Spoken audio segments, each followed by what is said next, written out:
Hello friends, welcome to mom's kitchen Banu.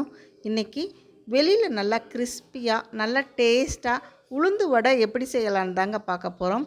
அதுவும் இதுக்கு உளுந்து வடைக்கு தேவையான மாவை மிக்சியிலேயே அரைக்க போகிறோங்க. வாங்க இப்போ வீடியோக்குள்ளே போகலாம். இந்த வடைக்கு நான் ஒரு 1/2 கிலோ பருப்பு ஊற வச்சுருக்கேன். 1/2 கிலோ பருப்பை நல்லா கழுவிட்டு 2 தடவை கழுவிட்டு ஒரு 3 மணி நேரம் நல்லா ஊற வச்சுருக்கேன். இப்போ இதை நம்ம தண்ணியை வடிச்சிட்டு மிக்ஸி ஜாரில் போட்டு அரைச்சிக்கலாம், இல்லை கிரைண்டரில் கூட அரைச்சிக்கலாம். இதை நம்ம அரைக்கிறதுக்கு முன்னாடி ஒரு 1/2 மணி நேரம் ஃப்ரிட்ஜில் வச்சுருந்து நம்ம அரைச்சோம்னா நல்லா மாவு கபகபன்னு நல்லா பொங்கி நல்லா வரும். தண்ணி ஊற்றாமல் அரைக்கணும், தண்ணியே இல்லாமல் தான் வடைக்கு அரைக்கணும். மாவு நல்லா பெருகுன்னு சொல்லுவாங்க. அப்படி இல்லாதவங்க ரொம்ப கெட்டியாக இருக்கும்போது ஒரு ஐஸ் க்யூப்பு போட்டு கூட அரைக்கலாம். இப்போ இதை தண்ணியை வடிச்சிட்டு மிக்ஸி ஜாரில் போட்டுக்கலாம். பாருங்கள், நல்லா தண்ணியை வடிச்சிட்டேன் நான். இப்போ நான் மிக்ஸி ஜாரில் குறைன்னு நல்லா அரைச்சிட்டு வரேன். மிக்ஸி ஜாரில் இந்த அளவுக்கு கெட்டியாக அரைக்கும்போது நம்ம லைட்டாக தண்ணியை தொளித்து அரைக்கலாம். தண்ணி தொளிக்கிறதுக்கு பதிலாக ஐஸ் க்யூப் இருந்தால் ஒன்று போட்டு கூட அரைச்சிக்கலாம். அப்போ கூட நல்லா மாவு நல்லா கபகபன்னு பெருகி வரும். ஐஸ் க்யூப் இல்லாதவங்க லைட்டாக தண்ணியை தொளித்து அரைச்சிக்கலாம். பாருங்கள், இந்த அளவுக்கு கெட்டியாக இருக்கிற அளவுக்கு நம்ம மாவு அரைக்கணும். இப்போ பாருங்கள் எப்படி வருது, கையில் ஒட்டாத பளபளன்னு இந்த அளவுக்கு நம்ம மாவு அரைச்சிக்கணும். இப்போ நம்ம வேறு ஒரு பாத்திரத்துக்கு மாற்றிக்கலாம். அரைச்ச உளுந்த மாவோட நம்ம இப்போ வெங்காயத்தை சேர்த்துக்கலாம். இப்போ பாருங்கள், வெங்காயம் சேர்த்தாச்சு. வெங்காயம் கொஞ்சமாகவே சேர்த்துட்டா தான் நல்லாயிருக்கும். பாருங்கள், ஒரு 3 பச்சை மிளகாய் அதையும் போட்டுக்கலாம். கொஞ்சம் கருவேப்பிலை பொடியாக கட் பண்ணி வச்சுருக்கேன், அதையும் போட்டுக்கலாம். பொடியாக கட் பண்ண கொத்தமல்லி இலை அதையும் போட்டுக்கலாம். கொஞ்சம் இஞ்சி கட் பண்ணி வச்சுருக்கேன், அதையும் போட்டுக்கலாம். இப்போ இதோட 1 ஸ்பூன் அரிசி மாவு போட்டுக்கலாம். இந்த அரிசி மாவு போடுறதுனால வடை நல்லா முருகலாகவும் நல்லா கொரகொரப்பாகவும் நல்லா டேஸ்ட்டாக இருக்கும். எண்ணெய் அதிகமாக இழுக்காது.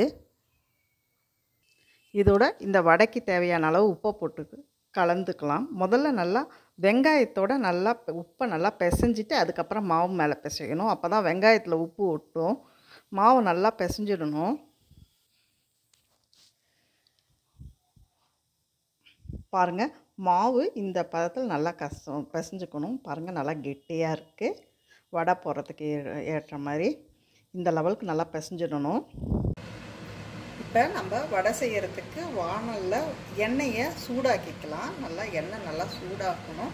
நல்லா சூடாகிட்டு நம்ம லோ ஃப்ளேமில் வச்சுட்டு வடையை போட ஆரம்பிச்சுக்கலாம். ஒவ்வொரு டைம் நம்ம வடை சுடும்போதும் இந்த மாதிரி கிண்ணத்தில் தண்ணி வச்சு தண்ணியில் கையை நனைச்சிட்டு அதுக்கப்புறம் வடை மாவை எடுக்கலாம்.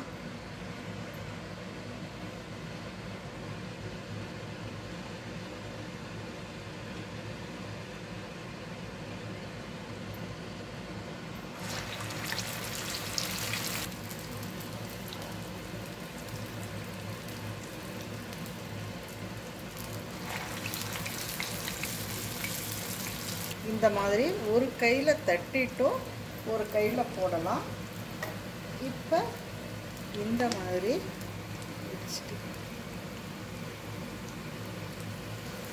இப்படியும் போடலாம். இந்த கட்டை விரலால் இப்படி தள்ளி விட்டுறணும். வடையை போட்டு உடனே திருப்பி விடக்கூடாது. ஒரு 2 நிமிஷம் கழித்து தான் திருப்பி விடணும். எந்த அளவுக்கு கொள்ளளவு இருக்கோ அந்த அளவுக்கு வடையை போட்டால் போதும். இந்த மாதிரி 2 பக்கமும் கோல்டன் ப்ரௌன் வந்தோடனே நம்ம எடுத்துடணும். பாருங்கள், இப்போ டேஸ்டான மெதுவடை ரெடி ஆகிடுச்சு. இந்த வடைக்கு ஒரு 3 டிப் நான் சொல்கிறேன். முதல்ல மாவு அரைக்கும் போது ஐஸ் க்யூப்பு போட்டு லைட்டாக தண்ணி தெளிக்கிறதுக்கு பதிலாக ஐஸ் க்யூப்பு போட்டு அரைக்கலாம். வடைக்கில் இருக்க பருப்பையே இல்லைன்னா 1/2 மணி நேரம் ஃப்ரிட்ஜில் வச்சுட்டு அந்த பருப்பை எடுத்து நம்ம வடை வடைக்கு அரைக்கலாம். ஊற வச்ச உளுத்தம்பருப்பை நம்ம ஃப்ரிட்ஜில் ஒரு 1/2 மணி நேரம் வச்சுட்டு அரைக்கலாம்.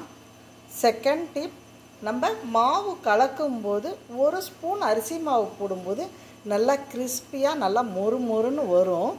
அதுக்காக ஒரு ஸ்பூன் அரிசி மாவை போடலாம். 3வது டிப், நம்ம ஒவ்வொரு தடவை வடை போடும்போதும் நம்ம கையை நினச்சிட்டு நம்ம உளுத்த மாவை எடுத்து போடும்போது நல்லாயிருக்கும், வடை வரும் ஷேப்பாக. இந்த வீடியோ பிடிச்சிருந்தா லைக் பண்ணுங்கள், ஷேர் பண்ணுங்கள், சப்ஸ்கிரைப் பண்ணுங்கள். மறக்காமல் பெல் பட்டன் கிளிக் பண்ணுங்கள். அப்போ தான் நான் ஒவ்வொரு வீடியோவும் போடுற ஒவ்வொரு வீடியோவும் உங்களுக்கு வரும். தேங்க்யூ. தேங்க்ஸ் ஃபார் வாட்சிங்.